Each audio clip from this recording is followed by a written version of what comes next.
हर हर महादेव। तो text book पर कुछ क्वेश्चंस दिए हुए हैं इलाहाबाद यूनिवर्सिटी ग्रुप सी के रिगार्डिंग, तो देखेंगे कि मतलब किस टाइप के क्वेश्चंस हैं, और साथ साथ आपको एक्सप्लेनेशन भी देता चलूँगा, जिससे आपके लिए थोड़ा इजी हो जाएगा तैयारी करना। तो चलिए, पहला क्वेश्चन जो यहाँ पे दिख रहा है, निम्नलिखित में से कौन वाणिज्य संकाय में नहीं है? वाणिज्य, व्यवसाय प्रबंधन, विधि या फिर अर्थशास्त्र। जो लोग हिंदी नहीं जानते, मतलब हिंदी जिनकी वीक है, उनको मैं बता दूं कि वाणिज्य का मतलब होता है कॉमर्स। तो कॉमर्स फैकल्टी में क्या क्या कौन सा नहीं आता है? वाणिज्य, व्यवसाय प्रबंधन, विधि, अर्थशास्त्र। विधि का मतलब होता है लॉ, अर्थशास्त्र का मतलब इकोनॉमिक्स, व्यवसाय प्रबंधन का मतलब कि बिजनेस एडमिनिस्ट्रेशन, और वाणिज्य तो बता ही दिया कॉमर्स। तो सिंपल सा क्वेश्चन है यार, विधि। लॉ कहाँ आता है कॉमर्स में? तो आगे बढ़ते हैं। तो यूजीसी ने अपने स्वर्ण जयंती समारोह के एक भाग के रूप में भारत में उच्च शिक्षा के विभिन्न मुद्दों और चिंताओं को संबोधित करने के लिए कितने विश्वविद्यालयों को सेमिनार आयोजित करने का काम सौंपा? ये तो कठिन हिंदी नहीं है, इंग्लिश वालों को भी समझ में आ गई होगी। तो पूछ रहा है कि कितने विश्वविद्यालयों को ये काम सौंपा, जो कि काम क्या था? चिंताओं को संबोधित करने के लिए और मुद्दों को, अलग अलग प्रकार के उच्च शिक्षा के।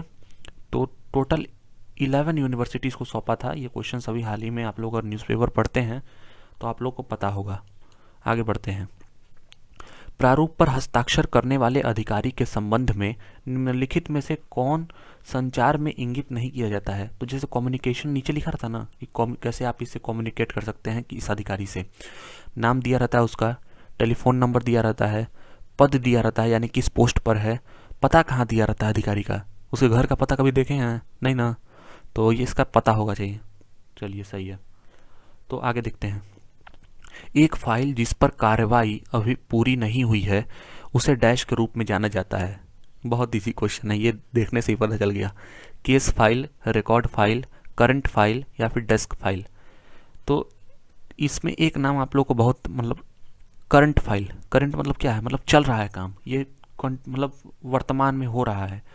तो करंट फाइल इसका सही आंसर होगा। तो आगे बढ़ते हैं। तो ये क्वेश्चन तो बहुत बड़ा है, पढ़ने में भी बहुत टाइम निकल जाएगा। इसको रीजनिंग के लिए जब अलग से करेंगे ना, तो इसको मतलब कि वो कर लेंगे, उसमें भी इसको भी कंपाइल कर लेंगे, जोड़ लेंगे। तो क्योंकि बहुत बड़ा क्वेश्चन है और ये सब जनरल नॉलेज के क्वेश्चन हम लोग अधिकतर कर रहे हैं। तो प्रेस और अन्य समाचार माध्यमों को आधिकारिक सूचना सामान्यतः किस विभाग के माध्यम से संप्रेषित की जाती है? मतलब कौन सा विभाग जो है वो प्रेस और अन्य समाचार माध्यमों को, जैसे मान लीजिए ये आपका न्यूज़पेपर वालों को आधिकारिक सूचना कैसे मिलती है? प्रेस ट्रस्ट ऑफ इंडिया के द्वारा, या फिर प्रेस सूचना ब्यूरो, या फिर प्रेस इंफॉर्मेशन ब्यूरो इसे इंग्लिश में कहते हैं, भारतीय प्रेस परिषद, कोई भी अन्य समाचार outlet, any other news outlet, कोई भी। तो इसका सही आंसर होगा प्रेस सूचना ब्यूरो, प्रेस इंफॉर्मेशन ब्यूरो इसे इंग्लिश में कहते हैं। तो आगे बढ़ते हैं। किसी विश्वविद्यालय का कुलाध्यक्ष कौन होगा? ये बात बहुत इंपॉर्टेंट है, ये क्वेश्चन आप लोगों को पता होना चाहिए। प्रधानमंत्री का इसमें कोई रोल नहीं है, राज्यपाल का कहीं कहीं रोल होता है, लेकिन कुलाध्यक्ष वो नहीं होते हैं, और भारत के राष्ट्रपति इसका सही आंसर होगा। और हाँ देखिए सही आंसर है। आगे बढ़ते हैं। वेब पेज फाइलें डैश फाइल नाम एक्सटेंशन का प्रयोग करती हैं, HTML या HTML, JPEG, डॉक या फिर .js। तो ये तो आप लोग को पता होगा, जो लोग कंप्यूटर को फॉलो करते हैं, कंप्यूटर चलाते हैं, कंप्यूटर यूज़ करते हैं और थोड़ी नॉलेज रखते हैं, तो उनको पता होगा कि HTML कोडिंग होती है, हाइपर टेक्स्ट मैसेजिंग लैंग्वेज, कुछ ऐसे करके है मेरे हिसाब से, हाइपर टेक्स्ट मैसेजिंग लैंग्वेज। हाँ लग तो रहा है यही। तो ये तो सही आंसर है। चलिए आगे बढ़ते हैं। तो नेक्स्ट क्वेश्चन ये रहा, क्वेश्चन नंबर 9। कोई भी अधिकारी किसी मामले को डैश कार्य दिवसों के अधिक लंबित नहीं रखेगा। लंबित यानी कि पेंडिंग। कोई भी मान लीजिए मामला आता है किसी अधिकारी के पास, तो वो इतने दिन से ज़्यादा पेंडिंग उसको नहीं रख सकता है। 5, 10, 6, 7, मतलब इतने दिन में उसको कुछ ना कुछ कंक्लूजन उसका निकालना है, उसको सॉल्व करना है, बिना अगर कोई कारण नहीं है तो। किसी किसी केस में थोड़ा टाइम दे दिया जाता है, लेकिन यूजुअली इसका आंसर होना चाहिए 7, 1 हफ्ते का समय दिया जाता है। और आगे बढ़ते हैं। तो क्वेश्चन नंबर 10 यहाँ पर आ चुका है, आप लोग को दिखाऊं मैं, दिख रहा है ना क्वेश्चन नंबर 10 ये। तो क्वेश्चन ये है कि CSMOP का फुल फॉर्म क्या है? Central secretariat manual of office project, जिसे हिंदी में कार्यालय परियोजना के केंद्रीय सचिवालय मैनुअल जिस भी कहते हैं, हिंदी में बहुत ज़्यादा टफ है, इंग्लिश में सुनिए।